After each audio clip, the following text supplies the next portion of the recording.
Hi everyone! So I asked you recently on a couple of videos if you could send me some questions that you would like answered, and you sent me your comments on my videos and on Facebook and on Twitter as well. So I've written quite a few down. They're a bit messy. It was just when I was at the computer, so I've got my health and beauty questions here and my personal questions on the other side, which will obviously go onto the vlog channel, and I'll do my hair and beauty ones here for you. Cool. So the first question that I've got here is, what's your favourite beauty tip you swear by? Okay, so this is not like a product or something that I use. This is more when I'm taking my makeup off or when I'm moisturising. I like to go inwards and upwards with my motions, with my hand motions, in sort of circular motions, as this gets rid of all of the dirt. But not only that, the reason that I do it is because it tones the face. So if you're forever pulling on your skin, even if you're just removing your makeup, the more that you do this, it's going to pull on your skin, you're going to lose the elasticity. So what I like to do is I like to push up and create that toning motion with my hands.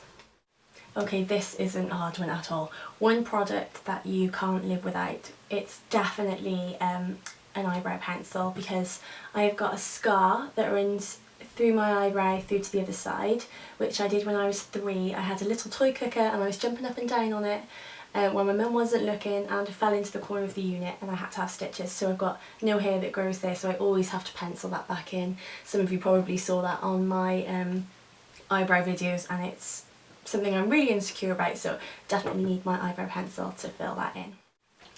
Okay, if I was stuck on a desert island and I could only take 3 items with me, what would they be? So the first one I have to say is still the eyebrow pencil.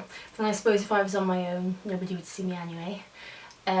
But the second one then would be probably conditioner, because conditioner with an SPF in, because I'm thinking that I'd need to coat my hair with something, otherwise it would just get brittle and break from the sun. Oh, this is really hard, just choosing 3. And then probably, if there was going to be some, if people could see me, then I would probably choose a under eye concealer as well then, because my eyelashes are naturally dark. Then I would have gone for mascara, but I think under eye concealer, because I get quite dark patches at the front here, that would make me feel a bit more confident if I had that on. So conditioner, eyebrow pencil and under eye concealer I'm going to go for. But then can I also choose, I'm going to choose 3 if I was the only person on the island as well. I'm then going to go for conditioner, lip balm, and I should have said SPF in the first place, an SPF to protect my skin. There we go. Okay, why do you like makeup? So this one for me is an easy one. I grew up with makeup because I danced from a young age, so it used to be about putting on your face to go out onto the stage. But as I got older, I realised that you can use makeup to make you appear different. At one point it was to look a bit older, and as I'm getting older now it's to look a bit younger. But I think the main reason that I like makeup is because it gives you confidence, and I know that it's hard for people to be confident in their own skin, even though every person should be anyway. But everybody's got their self-confidence issues, so I think makeup will allow you to help, not mask is the wrong word, but makeup will help you to hide any small imperfections that you've got and make you a more confident and happy person, which is the main goal, I think, is just being happy within your skin. So yeah, I think that's my main reason I like makeup, is because you get to make people happy with just by applying a product onto their face, which is just amazing. So Okay, so a few of you have asked about my teeth. Now, personally, I don't think they look that white at the moment anyway, but you've asked what I do or what I have used or am using now. So what I used in the past, this was like about, I don't know, about 6 years ago possibly, probably even more than that. I used the Crest white strips, which were really good. They really did whiten my teeth, but personally I wouldn't recommend them because they made my teeth so sensitive. It was absolutely ridiculous. I couldn't eat anything, drink anything remotely hot or cold because they made my teeth terrible. And it's taken me years to get my teeth back to strength basically. But I would like to try the Go White Smile. They're like little pads in a, which you just rub them on your teeth and they whiten. So I would like to use those at one point, I think, to get my teeth a little bit whiter. But at the moment all I am doing is using my Oral-B electric toothbrush with Sensodyne whitening toothpaste, but I'm going to be changing that soon, I think, because I've just found out that they test on animals. So if you know a good whitening toothpaste that's good for sensitive teeth, let me know below please. And then I just use, I'm really bad, I'm not really good at flossing, so mainly it's my electric toothbrush and then a good mouthwash as well to keep my mouth clean, and do that in the morning and then in the night. So not doing anything spectacular at the moment, but that's what I'm doing so far. Okay, how to prevent wax bumps. So what I would suggest is that as soon as you've waxed the area, to put something cold on it straight away, obviously something that is hygienic. So something cold that's going to stop those bumps occurring.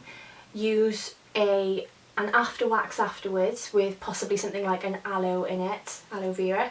And then you're going to want to avoid touching the area, avoid putting makeup, anything perfumed on it, or going out into sunlight for 24 hours afterwards, because all of this is going to bring out bumps in the area that you've waxed. But the best trick is to stop them coming up immediately is the applying something cold. Okay, favourite MAC brush is the 224, which is the black brush that I always use to blend out. Now this one's my favourite because I can use any of my other brushes that I've got here that will basically do the same job, but then when it comes to that blending brush, it just seems to blend everything into each other just perfectly, and I haven't yet found another brush like it, so I'm quite happy with that one at the moment. So that one's my favourite. Okay, so this one, this is sort of two questions that I'm going to sort of amalgamate into one. So the one was why conceal over foundation, and the second one was why do you do your eyes first or your eyes last. This is a personal preference thing and something that depends on the products that you're using as well. So the concealer one first, I tend to do my foundation first and then apply the corrector and concealer afterwards, because personally I think if you're using a decent foundation then it should be evening out your skin anyway and getting rid of any redness and different issues that you've got with your skin. So that's personally why I put my foundation on first and then apply my corrector to the areas that still need it afterwards, and the same with the concealer, so that goes to the places that still need it after the foundation perhaps hasn't covered what I needed to. With the eyes, this is something where I've seen people do the eyes first so that if you get any fallout then you can just brush it away and do the rest of your face. The reason that I do my eyes last is firstly because I don't generally get a lot of fallout with the products that I do use, and also because I like to fill in the fine lines with, say, a primer or a good foundation if it's, or a BB cream, anything like that, and I like to create a clean base before I start. So I don't think personally if I put the eye makeup on first and then wiped away any fallout afterwards, I wouldn't be able to get the same effect by putting the corrector and concealer on, because I'd be masking the shadow that I've put on basically. So it's just, that's just a personal preference thing, it's just different beauticians, makeup artists do different things, so that's my reason.